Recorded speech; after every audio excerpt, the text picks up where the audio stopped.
Umapayag ako sa labang ito. Kaya lang ay sayang naman kung walang gantimpala silang paglalabanan. Ganito na lang. Ang mananalo sa labang ito ang uusan sa ikalawang yugto ng paligsahan. Mapupunta sa magwawagi ang lahat ng gantimpala. Subalit, walang ititira para sa mga talunan!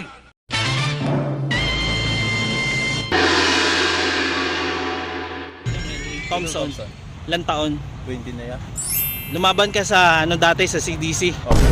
Laban mo pala si Lucas, no? Ano masasabi mo sa kalaban mo? Malaki, tsaka mukhang malakas. Mga malakas. Mukhang mapapalaban ako. Tsaka parang hindi ako tatagal dito.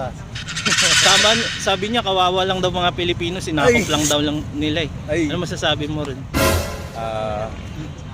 Bibigay ko na lang yung best ko. Okay. Ako po si Lucas, 18 ang edad ko at nakatira ako dito sa Angeles City. Angeles City. Yeah. Ano ba mo record mo? Beginner ka ba o advanced fighter ka? 1-0 ako, nanalo ako Saan? sa Easy Fitness. Okay. Ano masasabi mo sa kalaban mo? Good luck, thanks for the match and I hope I get to see you again, Okay. Sabi niya colonizer daw yung yung race mo. Oy, well. Sabi niya maghihiganti niya daw yung mga Pilipino. Ano masasabi mo dun sa sinabi niya? Sige, mahanda na ako. Ang ating referee malakas pa rin hanggang ngayon.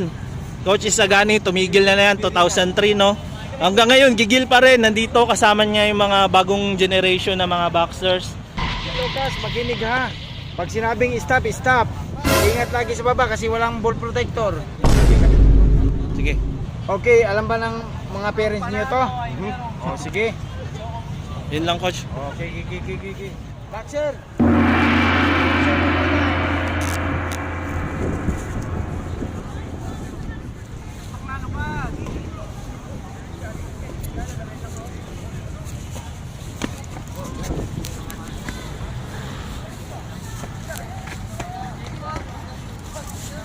Hop.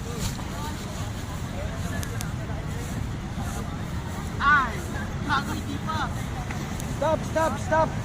Huwag kayo kasi ang boxing, hindi yan pupunta ng malayo dahil kung malayo ang pupuntahan ninyo, hindi kayo magkatamaan. Isipin nyo na may ring dito sa loob. Octagon. Matik na kayong Mati kayo mag-side, hindi kayo. matik kayo mag-side. Kayo doon. Wag masyadong matras, no, guys. Let's go. Kailangan nyo mag-side step. Go. Timer. Yes. My God. Come on, Thompson. Boom.